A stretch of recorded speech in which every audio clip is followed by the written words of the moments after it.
Bagaimana cara aku berubah? Berubah yang aku maksud di sini adalah bukan berubah menjadi Power Rangers, Ultraman, atau yang lain. Berubah yang aku maksud adalah membuat diri kita menjadi bergerak, mempunyai target-target di masa depan, di masa yang akan datang. Aku tidak bilang di sini kalau aku sudah bisa lebih baik, tapi sampai sekarang pun aku terus berusaha untuk membuat diri aku menjadi lebih baik. Sedikit cerita tentang gaper aku kemarin. Aku yang dulunya gemuk, sekarang bisa mendapatkan berat badan idealku yang sekarang. Aku yang dulunya tidak bisa berbahasa Inggris, sekarang aku bisa berbahasa Inggris. Dan karena gap year ini juga, aku belajar banyak tentang kegagalan-kegagalanku. Dan banyak sekali hal yang bisa aku pelajari di gap year ini. Jadi, bagaimana cara aku mendapatkannya? Yaitu dengan membuat diri kita bergerak. Dengan mempunyai target-target, itu akan membuat kita lebih semangat lagi untuk mencapai target-target tersebut. Yang paling penting adalah konsisten bagaimana kita melakukannya setiap hari. Terkadang kita itu semangatnya cuma sekali, semangat di hari Senin, setelah itu hari selanjutnya lagi, semangat kita itu menurun. Daripada kita membuat semangat yang besar di satu hari, tapi bertahannya tidak cukup lama, lebih baik kita membuat semangat kecil setiap harinya, asalkan kita itu konsisten. Di buku Atomic Habits juga mengatakan bahwa 1% itu lebih baik, asalkan kita melakukannya setiap hari. Dan ya, itu benar. Dan aku sendiri pun merasakannya. Contohnya dalam kasus dietku, tidak mungkin setelah 1 hari kita berolahraga, kita berharap kita mendapatkan perubahan. Kemungkinan perubahan yang akan paling jelas terlihat itu ada dalam 1-2 bulan. Begitu juga di bidang-bidang lainnya. Bagaimana caranya mendapatkan itu? Bagaimana cara mendapatkan achievement itu? Bagaimana caranya biar bisa kurus? Bagaimana caranya biar bisa pintar bahasa Inggris? Yaitu dengan berprogres setiap harinya, membuat diri kita bergerak setiap harinya. Tapi, kalian harus membuat progres kalian itu meningkat setiap minggu atau setiap bulannya. Contohnya dalam kasus dietku lagi, aku berlari 3 km di bulan pertama, 5 km di bulan kedua, dan sekarang ini aku mulai meningkatkannya menjadi 7 km setiap harinya. Dan kemungkinan yang terjadi di bulan depan, aku akan meningkatkannya menjadi 10 km setiap harinya. Dan akan terus meningkat setiap bulannya. Contohnya juga ketika kita dalam belajar bahasa Inggris, setiap 1 hari,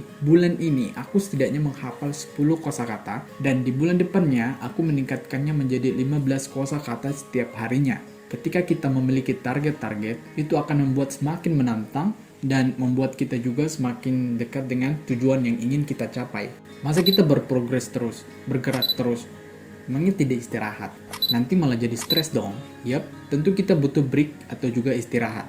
Setidaknya kita mengambil break 1 kali 1 minggu. Contohnya, jika kalian dalam 1 minggu makan makanan sehat terus, nah dalam 1 hari 1 minggu itu kalian bisa bebas makan apa aja di hari itu. Begitu juga dengan di bidang-bidang lainnya, tapi jangan kalian pernah membuat kesalahan seperti ini.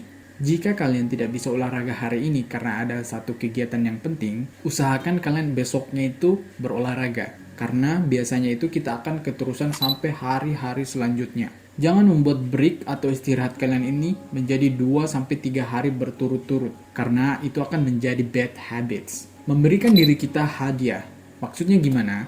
Contohnya jika kalian setelah berolahraga, kalian pergi ke tempat pijat untuk merilekskan otot-otot kalian. Jadi kalian memandang olahraga itu kegiatan yang ada timbal baliknya. Kalian pergi olahraga, kalian mendapat pijat. Kalian tidak pergi olahraga, kalian tidak akan mendapatkan pijat. Contoh lainnya juga ketika kalian setelah belajar 1-2 jam, kalian mentraktir diri kalian untuk menonton acara-acara favorit kalian, mau itu drakor, anime, atau film-film yang kalian suka. Jadi kegiatan-kegiatan positif kalian itu terasa terbayarkan. Apakah gap year ini membawa perubahan besar terhadapku?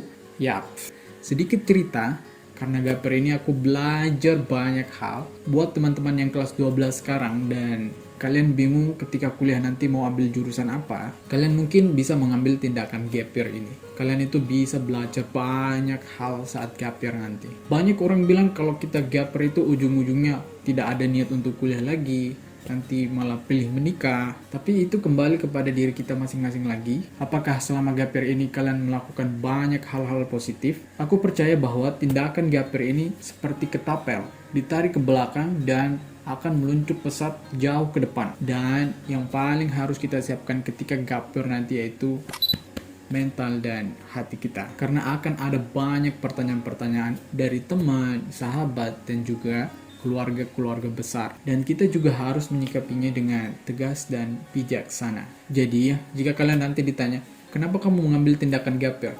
Karena aku percaya bahwa tindakan gap year ini adalah seperti ketapel yang ditarik ke belakang dan meluncur pesat ke depan. No. Jadi maksudnya itu akan menjadi ketapel jika kalian melakukan hal-hal positif selama kalian gap year. Tapi, jika kalian tidak melakukan hal-hal produktif selama kalian gap year, yaps, itu juga akan menjadi ketapel buat kalian, tapi bedanya itu akan ditarik dari sisi sebaliknya, jadi kalian akan semakin terlempar jauh ke belakang. Jadi, pengalaman yang aku ceritakan ini adalah pengalaman yang telah terjadi padaku dan bagaimana cara aku survive. So, semoga video ini bisa bermanfaat atau menjadi motivasi bagi satu atau dua orang yang menonton video ini. Oke, sampai jumpa di video selanjutnya.